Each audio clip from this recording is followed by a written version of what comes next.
வணக்கம் தோட்டக்கலை இயற்கை விவசாயி ஜிஎஸ் சீனிவாசன், கள்ளக்குறிச்சி மாவட்டம் நிரமதி கிராமத்துலேருந்து பேசுகிறேன். இது 1.25 ஏக்கரு பால்குடை வாழை நெல் நடுறதுக்கோசரம் இது வந்து இருக்கிற ஒரு 30 வகையான மரங்கள், வேப்ப மரம், அடுத்தது நொணா மரம், அடுத்தது வந்து எருக்கஞ்செடி எல்லாம் வெட்டி போட்டு ஓர மரம் எல்லாம் கடிச்சாச்சு. நாளைக்கு கேஜுவில் விட்டு நல்லா ஓட்ட போகிறோம். ஓடிட்டா இது நல்லா ஒரு தழைச்சத்து, நல்லா நியூட்ரிஷன் கருத்து நிறைய கிடைக்கும். 16 வகையான ஊட்டச்சத்துக்கள் நம்மளுக்கு கிடைக்கும்.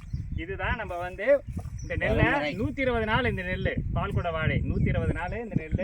இது வந்து குழந்தைங்களை பிறந்து 5 மாதம் ஆன குழந்தைங்களை வந்து பால் சோறு ஊட்டுவாங்க பார்த்தீங்களா, இந்த அரிசியில் தான் பால் சோறு ஊட்டணும். அப்படி ஊட்டும் போது இந்த குழந்தைங்களுக்கு இந்த நியூட்ரிஷன், தாய்ப்பாலில் என்ன சத்து கிடைக்குதோ அது முழு சத்து இந்த பால்குடை வாழையில் இந்த அரிசியில் கிடச்சிடும்.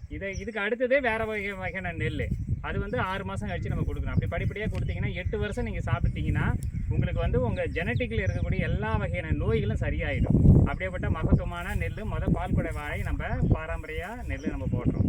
நன்றி தோழர்கள். இவர் தான் வணக்கம் போடுறாரு.